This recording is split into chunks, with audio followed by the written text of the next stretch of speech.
రామ రామ రామ రామ రామ రామ. ఎంత అద్భుతం అండి. మనం కూడా భజన చేస్తున్నామండి, నామం చేస్తున్నామండి.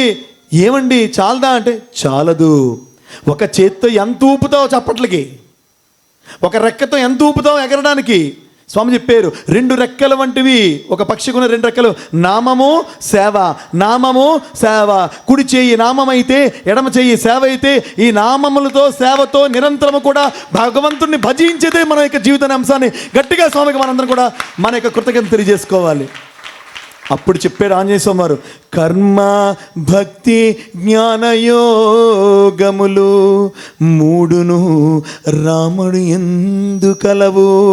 ఇదే భగవద్గీత కూడా మనం చెప్పింది. స్వామి చెప్పారు, సత్యసాయి సంస్థల్లో చేరితే, స్వామి యొక్క మార్గంలో నడిస్తే, ఈ ఆధ్యాత్మిక చైతన్యం మనం కనుక నడవగలిగితే చూడండి, భక్తి యోగము నామ సంకీర్తన. భక్తి యోగం ఏంటండి? కర్మయోగము సేవ. గట్టిగా సేవ. ఎటువంటి సేవ? నాది నీది కాదు, నిస్వార్థ సేవ. నిస్వార్థ సేవ, జ్ఞానయోగము, ఇటువంటి అద్భుత సత్సంగము. జ్ఞానయోగం అంటే సత్సంగం చెప్పారు.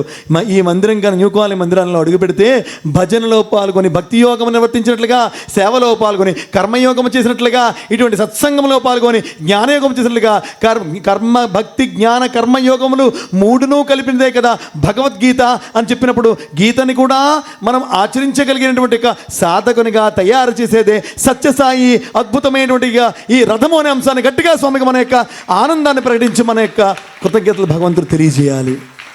ఎంత బాగా చెప్పాడండి.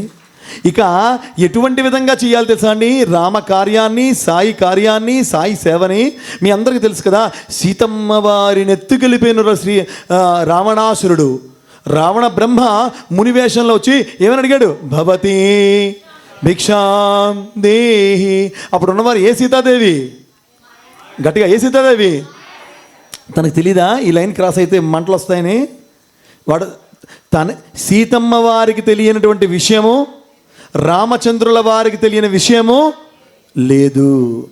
చాకలివాడు బయట గంట కొడితే అడవులకు పంపించే ముందు మరలా రామచంద్రుల వారు ఒక్కసారి సీతమ్మ వారి దగ్గర పిలిచి, తల్లి లక్ష్మి, నువ్వు వైకుంఠం నుంచి వచ్చిన కార్యము అయిపోయింది.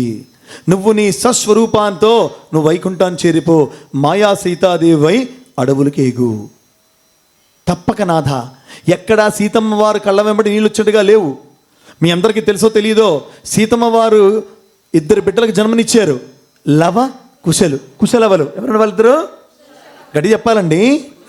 ఆ కుశలు జన్మించారు. అయితే ఇక్కడ మీకు చిన్న కథ చెప్తాను. ఇప్పటిదాకా మనం ఎక్కడ విననిది, రామకథా రసవాహినిలో స్వామి చెప్పినది మీకు చెప్తాను. చాలా జాగ్రత్తగా వినండి, చాలా జాగ్రత్తగా వినండి.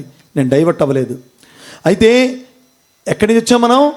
సీతమ్మ వారిని రావణాసురుడు ఎత్తుకెళ్ళిపోయే దగ్గర నుంచి వచ్చాం మనం. సీతమ్మ వారి తత్వాన్ని చెప్తూ మనం వెనక్కి వచ్చాం. మళ్ళీ అక్కడికి వెళ్తాం. చాలా జాగ్రత్తగా గుర్తుంచుకోండి. అయితే లవణాసురుడు అని ఒకడు రాక్షసుడు వాడు. ఎవడి పేరు? ఎవడండి లవణాసురుడు? రాముని యొక్క పెద్ద కొడుకు అండి. రావణాసుని యొక్క పెద్ద కొడుకు. ఎవడు పెద్ద కొడుకు అండి?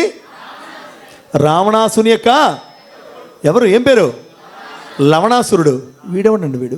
వీడు చాలా ప్రమాదికారి. రావణాసురుడి కన్నా కూడా మిక్కిలి బలశాలి. పాతాళ లోకంలో రాజ్యాన్ని పరిపాలించేవాడు. ఋషులు మునులు గగ్గోలు పెట్టేస్తున్నారు. అప్పుడు ఏం చెప్పారు తెలుసా అండి? చాలా జాగ్రత్తగా, మాంసం తినేవాళ్ళు, నాన్ వెజ్ ఈటర్స్, చాలా జాగ్రత్తగా వినాలి ఇప్పుడు. అయితే రాముడు పిలిచాడు, శత్రుఘ్నుడు పిలిచాడు. ఎవరు పిలిచారండి? నువ్వు వెళ్ళి లవణాసురుని వధించు, చంపు అన్నట.